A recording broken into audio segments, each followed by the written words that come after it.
के समाज में, आज के खानदान में, आज के फैमिली सिस्टम में घर घर की कहानी बनी हुई है कि आज का समाज हसद की आग में जल रहा है।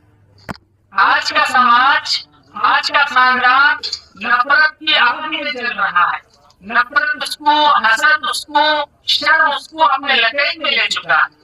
हमारी फैमिली में, हमारे समाज में, हमारी सोसाइटी में भला चाहना एक है, भला करना एक है। भला करना तो दूर की बात, अल्लाह ताकत दिया तो भला किया जा सकता है।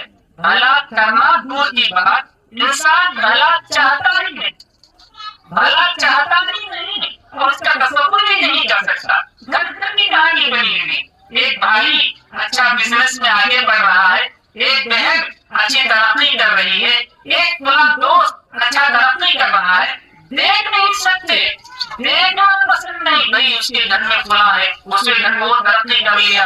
वो हसद की आग, हसद की चिंगारी आज हमारे सोसाइटी को, हमारे समाज हसद की चिंगारी में जल रहा है। घर घर की कहानी है, बाहर उसको झांक कर देखने की